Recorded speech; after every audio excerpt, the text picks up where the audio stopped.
Welcome back to the channel and my Philippines travel series. So इस blog में मैं आपको फिलीपींस तो नहीं दिखाने वाला, बट आपको सिंगापुर एयरपोर्ट पूरा अच्छे से दिखाने वाला हूँ, क्योंकि मेरी जो जर्नी है उसमें 7 घंटे का हॉल्ट है। काफ़ी सारी चीज़ें हैं वहाँ पे देखने वाली। अभी लोकल टाइम हो रहा है 7:34। मैं हूँ इस टाइम मनीला में, कैपिटल जो है नॉर्थ वाली साइड में पड़ता है फिलीपींस के, और यहाँ से मुझे जाना सीबो आइलैंड एंड वहाँ से मेरी कनेक्टिंग फ्लाइट। तो it's going to be a long journey. तो मिलते हैं आपको सीधा एयरपोर्ट पर।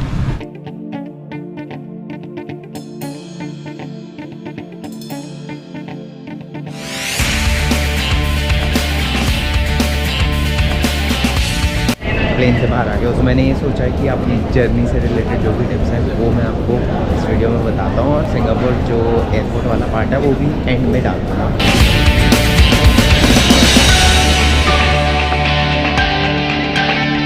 टिप नंबर 1 है जो स्टार्ट होती है हमारी फ़्लाइट से। फ़्लाइट आप थोड़ा सा अगर प्री बुक करते हो ना, 3 महीने पहले एडवांस का अगर आप देखते हो, तो आप सिंगापुर एयरलाइन में कोई मनीला या सीबू दोनों में से किसी भी एक सिटी की इन एंड आउट फेयर 25 से 30 हज़ार रुपये के बीच में मिल जाएगा, which is a good deal on Singapore airline. Number 2 है वीज़ा। वीज़ा में आप ऐसे ऐसे भेजा सकते हैं। पिछले पास्ट 2 ईयर्स में आपने सिंगापुर ट्रैवल किए तो आपको फिलीपीन वीज़ा ऑन अराइवल मिलता है, वो भी फ्री ऑफ कॉस्ट। अनलेस आपका वीज़ा जो है वैलिड होना चाहिए। इस तरीके से आप अभी 3,500 रुपये पर पर्सन में जा सकते हैं, क्योंकि सिंगापुर वीज़ा इंडिया से लगता है अप्रॉक्सीमेटली 8,000 रुपीज़ का। फिलीपीन वीज़ा अगर आप इंडिया से फिलीपीन एम्बेसी से लगवा तो आपको first of all physically visit करना पड़ेगा एम्बेसी में। सेकेंड, डॉक्यूमेंट्स तो चलो सिंगापुर वीज़ा वाली सेम लगेगी, बैंक स्टेटमेंट वगैरह लगेगी, लेकिन जो फिलीपीन वीज़ा है वो आपको 65 मिनट का पड़ता है। टिप नंबर 3 ये है, यूजुअली डोमेस्टिक में लिखा होता है 3 घंटे पहले, लेकिन यहाँ एयरपोर्ट पे इतना ट्रैफिक नहीं होता है।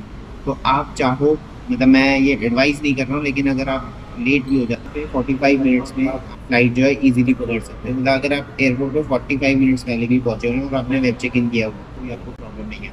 टिप नंबर 4 ये है, वो स्पेशली बोराकी के लिए है, क्योंकि बोराकी की जो फेरी की टाइमिंग है, लास्ट फेरी जो चलती है शेयरिंग बेसिस पे वो 10 बजे तक चलती है। आप उसको इजीली पकड़ सकते हो। उससे लेट भी अगर आपको जाना है तो चार्टर्ड फेरी चलती है, तो 10 लोगों की जो फेरी की कॉस्ट है वो एक चार्टर्ड फेरी की कॉस्ट पड़ती है। तो क्योंकि आप दिल्ली से आते हो, सीबू लैंड होते हो, सीबू आपकी फ़्लाइट लैंड होती है 2 बजे, और अगर इन केस आपको नेक्स्ट फ़्लाइट आपको मान लो 5-6 बजे की मिल रही है सीबू टू बोराकी की, और आपको ये लग रहा है कि हो सकता है आपको आगे फेरी ना मिले, बट ऐसा नहीं है।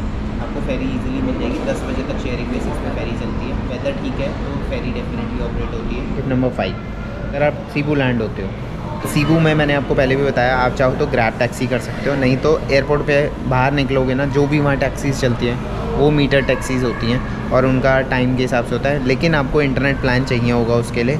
रीज़न ये है कि टैक्सी वाला हो सकता है आपको किसी लॉन्ग रूट से या ट्रैफिक वाले रूट से लेके जाएगा, तो उसमें आपका मीटर घूमता रहेगा। सीबू में यही होता है कि वो जितना मीटर फेयर होता है वो ड्राइवर जो होता है आपकी राइड खत्म होने वाला मैन्युअली डालता है, और उसमें वो ग्रैब वाले अपनी कमीशन ऐड करके आपको ऐप पे बता देते हैं कि आपके इतने पैसे लगेंगे। तो सीबू में लैंड होने पे ये ऑप्शन है कि डायरेक्टली आप एयरपोर्ट से बाहर आओ और मीटर टैक्सी हायर कर लो।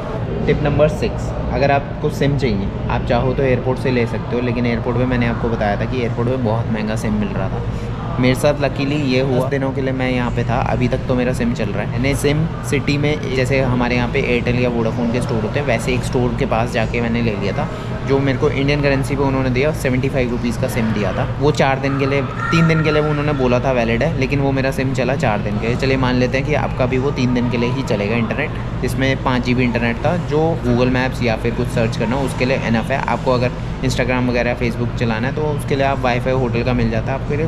वो जैसे ही आपका वो ख़त्म होता है, आप किसी भी 7-Eleven पे जाओ, इजीली अवेलेबल है, हर 7-Eleven पे हो। आप वहाँ से 99 पैसों यानी कि इंडियन करेंसी में अप्रॉक्सीमेटली 150 रुपीज़ का रिचार्ज करो। 1 वीक के लिए आपको कुछ 8 GB 10 GB आपको डेटा दे देंगे, जो आपका फिर दोबारा 1 हफ़्ते के लिए चल जाएगा। तो इस तरीके से आपका टोटल जो सिम का खर्चा आया पूरे फिलीपींस में 10 दिन के लिए भी अगर आप आ रहे हो, 250-250 रुपये के अराउंड आएगा। एयरपोर्ट पे अगर आप लेते हो तो वही सिम जो है आपका 750-800 रुपये का पड़ता है 1 हफ़्ते के लिए।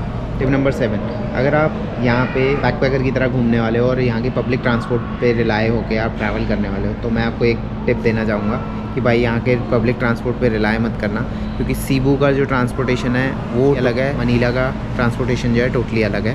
तो यहाँ पे आपको बहुत ज़्यादा प्रॉब्लम आती है। इससे बेटर है कि आप यहाँ पे बाइक टैक्सी वाली ऐप होती है, एंकर एक जॉय राइड करके है, मैं दोनों का लिंक जो है डिस्क्रिप्शन में डाल दूँगा।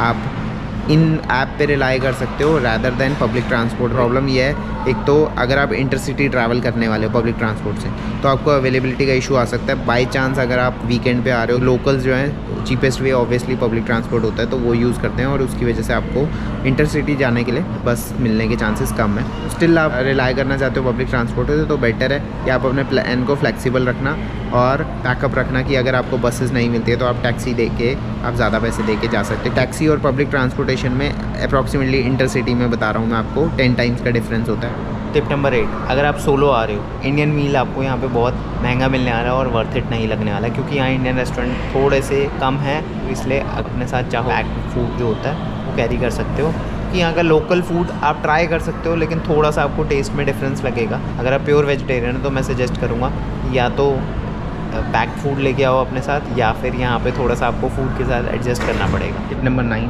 अगर आपको यहाँ पे डोमेस्टिक ट्रैवल करना है यानी कि इंटर आइलैंड आपको ट्रैवल करना है तो यहाँ पे सबसे कॉमन फ़्लाइट है जो एयरलाइन चलती है सीबू पैसिफिक और फिलिपिन एयरलाइन। सबसे जो चीपेस्ट आपको फेयर मिलेगा वो सीबू पैसिफिक पर मिलेगा। आप चाहो तो सीबू पैसिफिक की ऑफिशियल वेबसाइट से देख सकते हो। टिप नंबर 10, सो अगर आप बैकपैकर की तरह आ रहे हो तो यहाँ पे आप जिस भी हॉस्टल में रुकने वाले हो ना, एक बार उसकी ऑफिशियल वेबसाइट पे ज़रूर चेक कर लेना क्योंकि आपको उस हॉस्टल की ऑफिशियल वेबसाइट पे हो सकता है आपको ऑनलाइन से बेटर डील मिल जाए।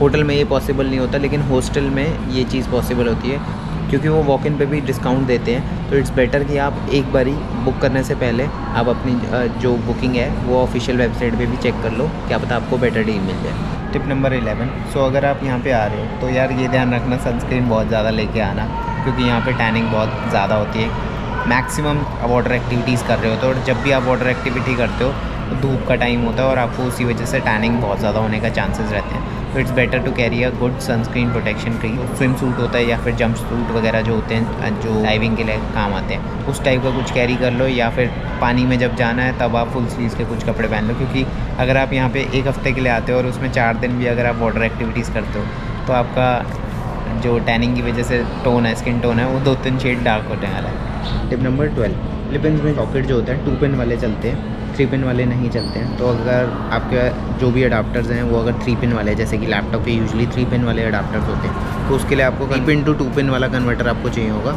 इंडियन 3 पिन यहाँ पे नहीं चलते हैं। टिप नंबर 13, अगर आपको आईफोन लेना है या फिर ड्रोन लेना है तो यहाँ पे आपको ड्रोन जो है इंडिया से काफ़ी ज़्यादा सस्ता मिलने वाला है। तो आप चाहो तो यहाँ से ले सकते हो, गोप्रो भी ले सकते हो, गोप्रो भी बहुत सस्ता है। टिप नंबर 14, तो अगर आप यहाँ पे प्लान कर रहे हो तो एक बार ये ज़रूर चेक कर लेना कि आपकी ट्रैवल डेट यहाँ पे कोई हॉलीडे तो नहीं पड़ रही क्योंकि ये लोग क्रिश्चियनिटी को बहुत ज़्यादा फॉलो करते हैं। तो इस वजह से यहाँ पे ना जब छुट्टियाँ पड़ती हैं, मतलब जो कोई भी अगर गुड फ्राइडे या क्रिसमस पड़ता है तो उस टाइम पे पूरा भाई टूरिस्टिक स्पॉट्स भी कई सारे बंद कर देते हैं, पूरा नेशनल हॉलीडे की तरह सेलिब्रेट करते हैं। शॉप्स, रेस्टोरेंट्स, कैफ़े सब कुछ ही बंद रहता है, लिकर वगैरह भी सर्व नहीं होती है रेस्टोरेंट्स पे। नंबर 15, अगर आप यहाँ पे आ रहे हो कोशिश करना कि आप जितने भी दिन के लिए आ रहे हो तो उसमें आप minimum island to island travel करना। यहाँ पे आइलैंड बहुत सारे हैं, यहाँ 7000 आइलैंड है तो आप सारे आइलैंड तो डेफिनेटली नहीं घूम सकते हो। लेकिन अगर आप ये सोचो कि आप 7 या 8 रातों के लिए आ रहे हो और आप 3 आइलैंड कवर करना चाहते हो तो मेरी सजेशन यही है कि आप उसको कोशिश करो कि 2 आइलैंड में कर लो और नेबरिंग आप डे टूर ले सकते हो आइलैंड टू आइलैंड का, रैदर देन कि आप दूसरे आइलैंड पे जाके स्टे करो।